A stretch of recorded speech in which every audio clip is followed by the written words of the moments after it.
Stacy Marcel here, arborist and owner of Northeast Horticultural Services.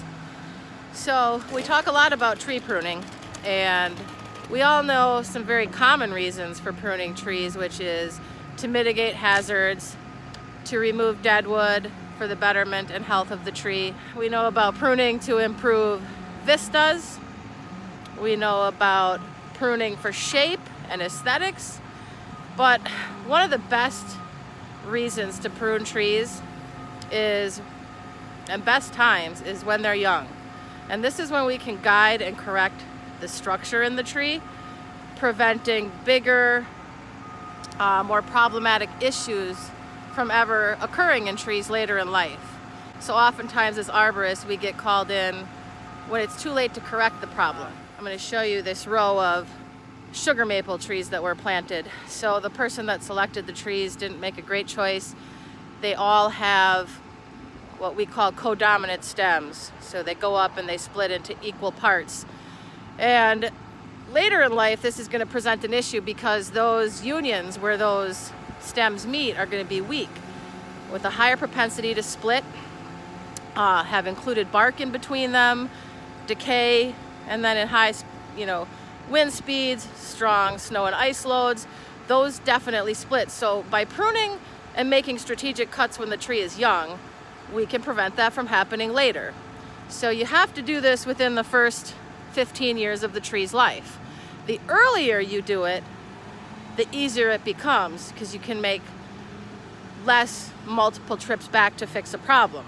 The older the tree gets, we have to make multiple visits to achieve the same goal. So I'm going to show you the trees now. So we have, as you can see, the row or allée of sugar maples. And here you can see where that tree went up and split into two. We took the left side and we reduced it by 50%. Okay, so that one was relatively easy. But this next tree, it went up, split into two main stems, and then the second stem split again. So we had to make many strategic cuts to promote one central leader. So if you can see in there, we cut that right side back by 50%. We cut the far left side back by 25%, and we left one strong central leader. Now, I'll show you here the issue that we're really talking about on a tree that we haven't touched yet. And you can see right there where the tree splits into two main stems.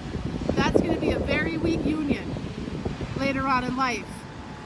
So had we caught this tree 5 years ago, we'd have been able to remove this left side 100% in one cut. But because, these trees are 15 years into their lifespan, we have to take this left side and we're going to cut it back where the two main shoots come out, and then come back 2 years from now and make the final cut. Then the leader that we're leaving behind goes up and it splits into two again. So we're going to take the outermost part and we're going to split that in half by 50%, leaving the center stem alone to become the main central leader of the tree. We've reduced the side two, and now we have one main center leader that splits into three again.